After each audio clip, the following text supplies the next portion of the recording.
नमस्कार दोस्तों, आज हम मुंशी प्रेमचंद जी द्वारा लिखित कहानी सौत को सुनते हैं। लेकिन उससे पहले आपसे एक विनम्र निवेदन है कि अगर आपको कहानी अच्छी लगे तो चैनल को सब्सक्राइब जरूर कीजिएगा। तो चलिए शुरू करते हैं।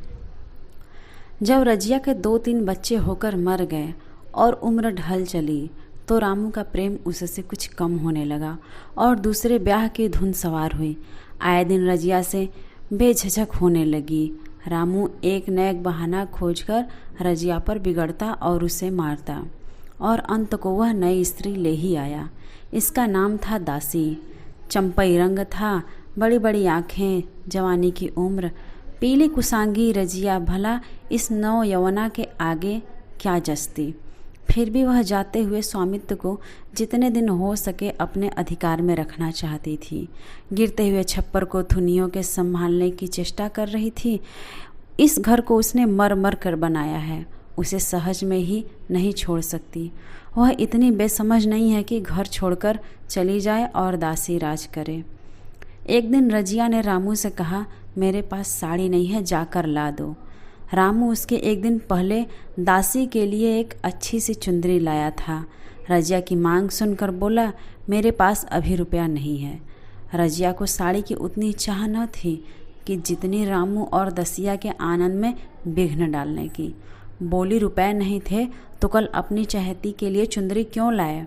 चुंदरी के बदले उसी दाम में 2 साड़ियाँ लाते तो एक मेरे काम न आ जाती। रामू ने स्वेच्छा भाव से कहा, मेरी इच्छा जो चाहूँगा करूँगा, तू बोलने वाली कौन है?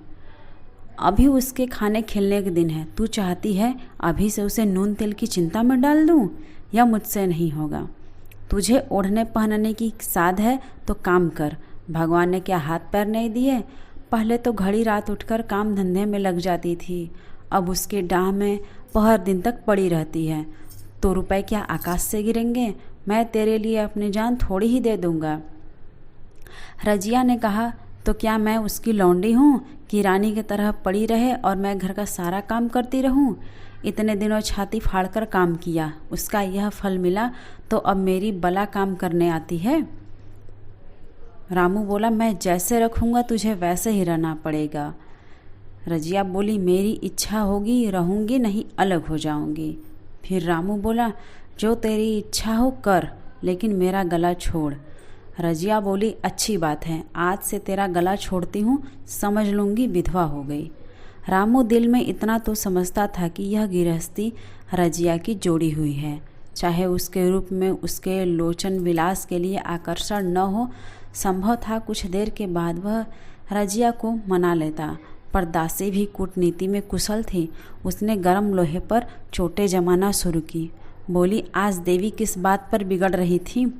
रामू ने उदास मन से कहा, तेरी चुंदरी के पीछे रजिया महाभारत मचाए हुए है, अब कहती है अलग रहूँगी। मैंने कह दिया, तेरी इच्छा जो कर वो कर। दसिया ने आंखें फाड़कर मटकाकर कहा, यह सब नखरे हैं कि आकर हाथ पांव जोड़े मनावन करे और कुछ नहीं। तुम चुपचाप बैठे रहो, 2-4 दिन में अपने आप ही गर्मी उतर जाएगी। तुम कुछ बोलना नहीं, उसका मिजाज और आसमान पर चढ़ जाएगा। रामू ने गंभीर भाव से कहा, दासी तुम जानती हो वह कितनी घमंडिन है। वह मुंह से जो बात कहती है उसे करके छोड़ती है। रजिया को रामू से भी ऐसी कृतघ्नता की आशा न थी। वह जब पहले किसी सुंदर नहीं, इसलिए रामू को अब उससे प्रेम नहीं है। पुरुष चरित्र में यह कोई असाधारण बात न थी, लेकिन रामू उससे अलग रहेगा इसका उसे विश्वास न आता था। यह घर उसी ने पैसा जोड़ जोड़ कर बनवाया, गृहस्थी भी उसी की जोड़ी हुई है, अनाज का लेन देन उसी ने शुरू किया। इस घर में आकर उसने कौन कौन कष्ट नहीं झेले। इसीलिए तो कि पौरुख थक जाने पर एक टुकड़ा चैन से खाएगी और पड़ी रहेगी। और आज वह इतनी निर्दयता से दूध की मक्खी की तरह निकालकर फेंक दी गई। रामू ने इतना भी नहीं कहा, तू अलग नहीं रह पाएगी, मैं या खुद मर जाऊंगा या तुझे मार डालूंगा, पर तुझे अलग न होने दूंगा।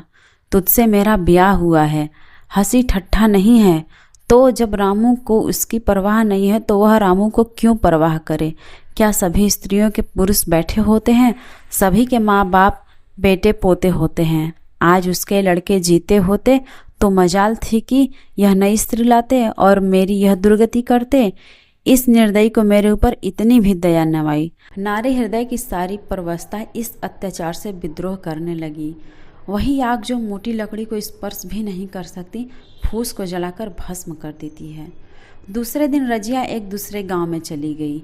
उसने अपने साथ कुछ न लिया। जो साड़ी उसके देह पर थी वही उसकी सारी संपत्ति थी। विधाता ने उसके बालकों को तो पहले ही छीन लिया था, आज घर भी छीन लिया। रामू उस समय दासी के साथ बैठा हुआ आमोद विनोद कर रहा था। रजिया को जाते देखकर शायद वह समझ न सका कि वह चली जा रही है। रजिया ने यही समझा। इस तरह चोरों की भांति वह भी नहीं जाना चाहती थी। वह दासी को, उसके पति को और सारे गांव को दिखा देना चाहती थी कि वह इस घर से धेले की भी चीज़ नहीं ले जा रही है। गांव वालों की दृष्टि में रामू का अपमान करना ही उसका लक्ष्य था। उसके चुपचाप चले जाने से तो कुछ भी न होगा।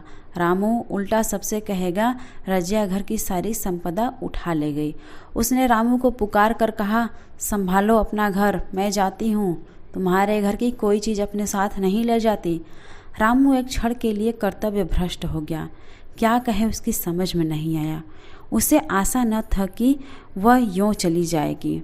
उसने सोचा था जब वह घर ढोकर ले जाने लगेगी तब वह गांव वालों को दिखाकर उसकी सहानुभूति प्राप्त करेगा। अब क्या करे।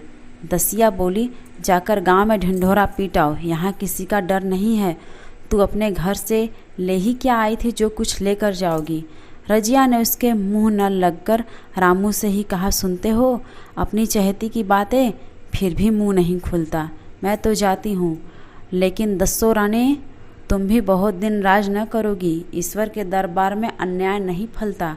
वह बड़े बड़े घमंडियों का घमंड चूर चूर कर देते हैं। दसिया ठट्ठा मार कर हंसी, पर रामू ने सिर झुका लिया। रजिया चली गई।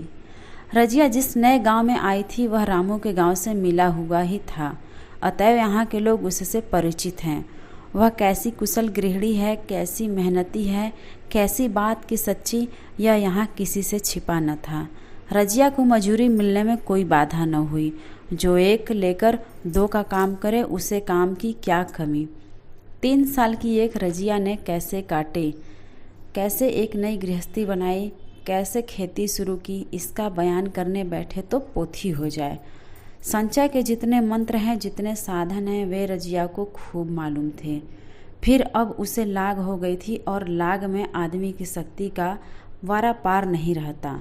गांव वाले उसका परिश्रम देखकर दांतों उंगली दबाते थे।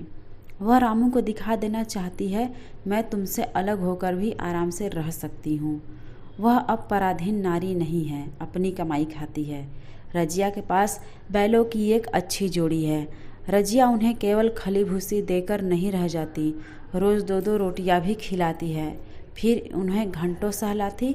कभी कभी उनके कंधों पर सिर रखकर रोती और कहती, अब बेटे हो तो, पति हो तो तुम ही हो, मेरी जाल अब तुम्हारे ही साथ है।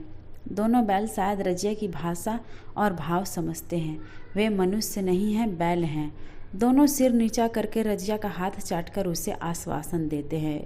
वे उसे देखते ही कितने प्रेम से उसकी ओर ताकने लगते हैं, कितने हर्ष से कंधा झुलाकर जुआ रखवाते हैं और कैसा जी तोड़कर काम करते हैं। यह वे लोग समझ सकते हैं जिन्होंने बैलों की सेवा की है और उनके हृदय को अपनाया है। रजिया इस गांव की चौधराइन है।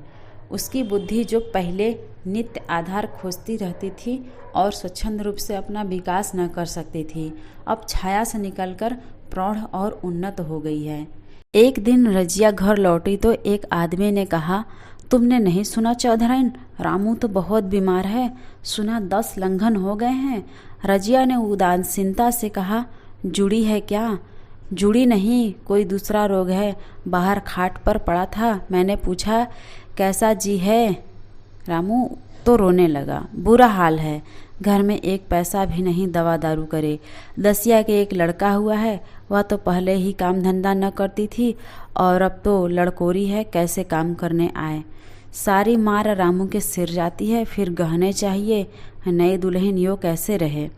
रजिया ने घर में जाते हुए कहा, जो जैसा करेगा वैसा भोगेगा। लेकिन अंदर उसका जी न लगा। वह एक क्षण में फिर बाहर आई। शायद उस आदमी से कुछ पूछना चाहती थी और इस अंदाज से पूछना चाहती थी मानो उसे कुछ परवाह नहीं है। पर वह आदमी चला गया था। रजिया ने पूरब पश्चिम जाकर देखा, वह कहीं न मिला। तब रजिया द्वार के चौखट पर बैठ गई। इसे वे शब्द याद आए जो उसने 3 साल पहले रामू के घर में चलते समय कहे थे। उस वक्त जलन में उसने वह साप दिया था, अब वह जलन न थी। समय ने उसे बहुत कुछ शांत कर दिया था। रामू और दासी की हीन अवस्था अब ईर्ष्या के योग्य नहीं, दया के योग्य थी। उसने सोचा रामू को 10 लंघन हो गए हैं तो अवश्य ही उसकी दशा अच्छी न होगी। कुछ ऐसा मोटा ताजा तो पहले भी न था। 10 लंघन ने तो बिल्कुल ही उसे घुला डाला होगा। फिर इधर खेती बाड़ी में भी टोटा ही रहा। खाने पीने को भी ठीक ठाक न मिला होगा। पड़ोसी की एक स्त्री ने आग लेने के बहाने आकर पूछा, सुना रामू बहुत बीमार है, जो जैसी करेगी वैसा पाएगा।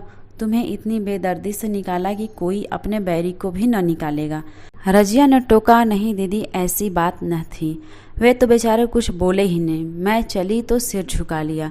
दसिया के कहने में वह आकर जो चाहे कुछ कर बैठे हों। यो मुझे कभी कुछ नहीं कहा। किसी की बुराई क्यों करो? फिर कौन मर्द ऐसा है जो औरतों के बस में नहीं हो जाता? दसिया के कारण उनकी यह दशा हुई है। पड़ोसी ने आग न मांगा, मुंह फेर कर चली गई। रजिया ने कलसा और रस्सी उठाई और कुएं पर पानी खींचने गई। बैलों को सानी पानी देने के बेला आ गई थी, पर उसकी आंखें उस रास्ते की ओर लगी हुई थी जो मलसी रामू के गांव को जाता था। कोई उसे बुलाने अवश्य आ रहा होगा। नहीं, बिना बुलाए वह कैसे जा सकती है? लोग कहेंगे आखिर दौड़ी आई ना। मगर रामू तो अचेत पड़ा होगा। 10 लंघन थोड़े नहीं होते। उसकी देह में क्या ही था? फिर उसे कौन बुलाएगा? दसिया को क्या गरज पड़ी है? कोई दूसरा घर कर लेगी। जवान है, 100 गाहक निकल कर आवेंगे।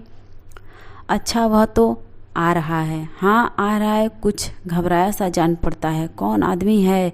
इसे तो कभी मलसी में नहीं देखा। मगर उस वक्त में मलसी कभी तो गई भी नहीं। 2-4 नए आदमी आकर बसे ही होंगे। बटोही चुपचाप कुएं के पास से निकला। रजिया ने कलसा जगत पर रख दिया और उसके पास जाकर बोली, रामू महतो ने भेजा है तुम्हें?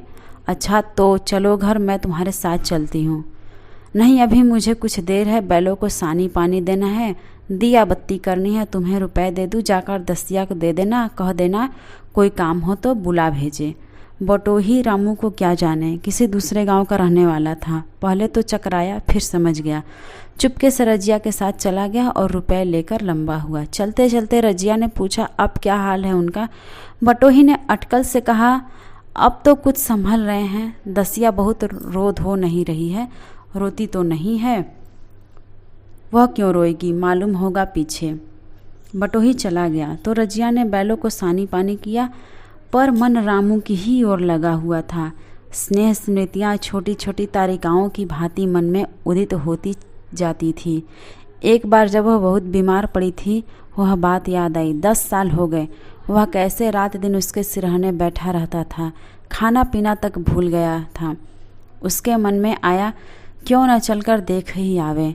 कोई क्या कहेगा? किसका मुंह है जो कहे? चोरी करने नहीं जा रही हूँ, उस आदमी के पास जा रही हूँ जिसके साथ 15-20 साल ही हूँ। दसिया नाक सिकोड़ेगी, मुझे उससे क्या मतलब। रजिया ने किवाड़ बंद किए, घर मजूर को सहेजा और रामू को देखने चली, कांपती झिझकती, क्षमा का दान लिए हुए।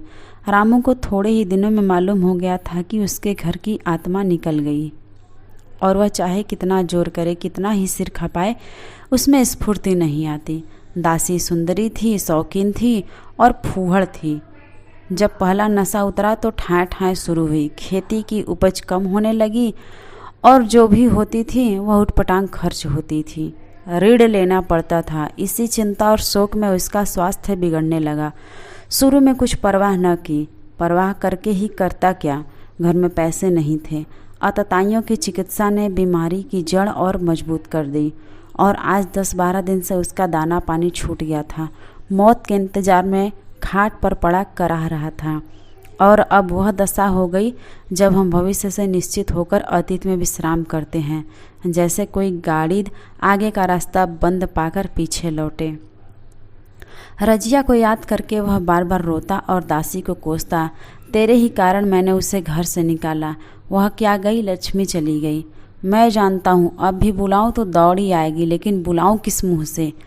एक बार वह आ जाती और उससे अपने क्षमा अपराध करा लेती, फिर मैं खुशी से मरता और लालसा नहीं है। सहसा रजिया ने आकर उसके माथे पर हाथ रखते हुए पूछा, कैसा जी है तुम्हारा? मुझे तो हाल मिला। रामू ने सजल नेत्रों से उसे देखा पर कुछ कह न सका। दोनों हाथ जोड़कर उसे प्रणाम किया, पर हाथ जुड़े ही रह गए और आंखें उलट गई। लाश घर में पड़ी थी। रजिया रोती थी, दसिया चिंतित थी। घर में रुपए का नाम नहीं, लकड़ी तो चाहिए ही। उठने वाले भी जलपान करेंगे ही, कफन के बगैर लाश उठेगी कैसे? 10 से कम का खर्च न था यहाँ। घर में 10 पैसे भी नहीं। डर रही थी आज गहन आफत आई। ऐसी कीमती भारी गहने भी कौन थे? किसान की बिसात ही क्या, 2-3 नग बेचने से 10 मिल जाएंगे। मगर और हो ही क्या सकता है। उसने चौधरी के लड़के को बुलाकर कहा, देवर जी, यह बेड़ा पार कैसे लागे? गांव में कोई धेले का भी विश्वास करने वाला नहीं। मेरे गहने हैं, चौधरी से कहो इन्हें गिरवी रखकर आज का काम चलाए, फिर भगवान मालिक है।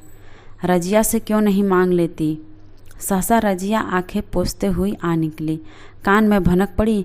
पूछा, क्या है जोखू, क्या सलाह कर रहे हो? अब मिट्टी उठाओगे कि सलाह की बेला है? हाँ, उसी का इंतजाम कर रहा हूँ। रुपए पैसे तो यहाँ होंगे नहीं, बीमारी में खर्च हो गए होंगे। इस बेचारी को बीच मंझधार में लाकर छोड़ दिया। तुम लपक कर उस घर चले जाओ भैया, कौन दूर है। कुंजी लेते जाओ। मंजूर से कहना भंडार से 50 रुपये निकाल कर दे। कहना ऊपर की पटेरी पर रखे हैं। वह तो कुंजी लेकर उधर गया। इधर दसिया राजू के पैर पकड़कर रोने लगी। बहनापे के ये शब्द उसके हृदय में बैठ गए। उसने देखा रजिया में कितनी दया, कितनी क्षमा है। रजिया ने उसे छाती से लगाकर कर कहा, क्यों रोती हो बहन? वह चला गया, मैं तो हूँ। किसी बात की चिंता न कर। इसी घर में हम और तुम दोनों उसके नाम पर बैठेंगी। मैं वहाँ भी देखूंगी, यहाँ भी देखूंगी। थाप भर की बात ही क्या। कोई तुमसे गहने पाते मांगे तो मत देना। दसिया का जी होता था सिर पटक कर मर जाए। इसे उसने कितना जलाया, कितना रुलाया और घर से निकाल कर छोड़ा। रजिया ने पूछा, जिस चीज़ के रुपए हों सूरत करके मुझे बता देना। मैं झगड़ा नहीं रखना चाहती। बच्चा दुबला क्यों हो रहा है? दसिया बोली, मेरे दूध होता ही नहीं। गाय जो तुम छोड़ गई थी वह मर गई, दूध नहीं पाता। राम राम बेचारा मुरझा गया है। मैं कल ही गाय लाऊंगी, सभी गृहस्थी उठा लाऊंगी। वहाँ क्या रखा है?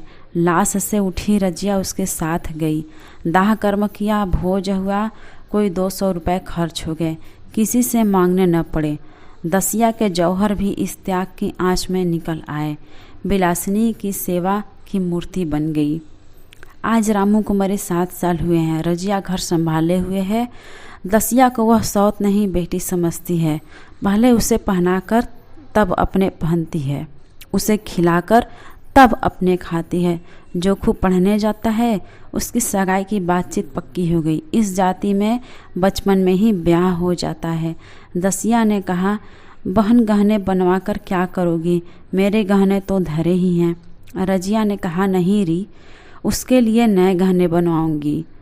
तभी तो मेरा हाथ चलता है। जब थक जाऊं तो जो चाहे करना। तेरे अभी पहनने ओढ़ने के दिन है, तू अपने गहने रहने दे। नाइन ठाकुर सोहाती करके बोली, आज जोखू के बाप होते तो कुछ और ही बात होती। रजिया ने कहा, वे नहीं है, मैं तो हूँ। वे जितना करते मैं उसका दूना करूँगी। जब मैं मर जाऊँ तब कहना जोखू का बाप नहीं है। ब्याह के दिन दसिया को रोते देखकर रजिया ने कहा, बहू तुम क्यों रोती हो? अभी तो मैं जीती हूँ। घर तुम्हारा है, चाहे जैसे रहो। मुझे एक रोटी दे दो बस। और मुझे क्या करना है? मेरा आदमी मर गया, तुम्हारा भी तो अभी जीता है। दसिया ने उसकी गोद में सिर रख दिया और खूब रोई। जीजी तुम मेरी माता हो, तुम न होती तो मैं किसके द्वार पर खड़ी होती। घर में तो चूहे लौटते थे, उनके राज में मुझे दुख ही दुख उठाने पड़े। सुहाग का सुख तो मुझे तुम्हारे राज में मिला। मैं दुख से नहीं रोती, रोती हूँ भगवान के दया पर कि कहाँ मैं और कहाँ यह खुशहाली। रजिया मुस्कुरा कर रो दी।